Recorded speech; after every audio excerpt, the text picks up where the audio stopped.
amici della buona cucina, benvenuti. Allora, vediamo insieme come riuscire a pulire un fico d'India. Allora, questi sono appena arrivati dalla Sicilia, precisamente di un paese che si chiama Santo Cono.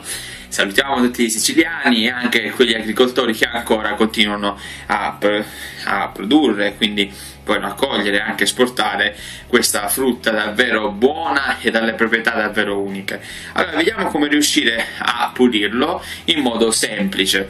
Allora, quando in Sicilia si raccolgono appena fresche bisogna magari metterle nell'acqua, se poi vogliono consumare subito, per fare togliere le spine, oppure con un panno asciutto possiamo prendere e togliere le spine in questo modo. E così poi li possiamo conservare. Allora, se li bagnate li dovete consumare subito, altrimenti se lo fate in modo asciutto con la carta o con un panno normale, poi possono anche rimanere per qualche giorno ancora se il tempo è caldo. Bene, vediamo come tagliarli in modo semplicissimo.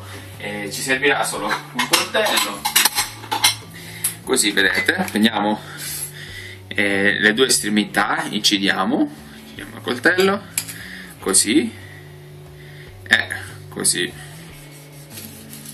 Poi andate a lavare le mani se avete paura che avete qualche spina, ma in questo caso già le spine sono andate via, quindi le due estremità le abbiamo tagliate, facciamo un'incisione così centrale e poi così con le dita ci aiutiamo, vedete, in questo modo apriamo il frutto, ci siamo già, così si apre e adesso lo possiamo estrarre. E questa è la fichi d'India appena pulita.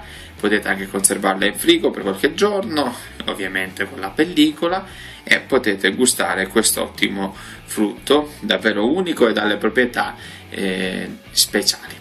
Buon appetito a tutti. Allora, provate anche voi e mi raccomando, ci rivediamo su Basilico Channel con altre ricette e vi invito anche a passare da Facebook nella pagina Basilico Channel e lì troverete anche altre ricette e altri video inediti. Grazie a tutti e a presto, ci vediamo qui su Basilico Channel, il profumo della buona cucina.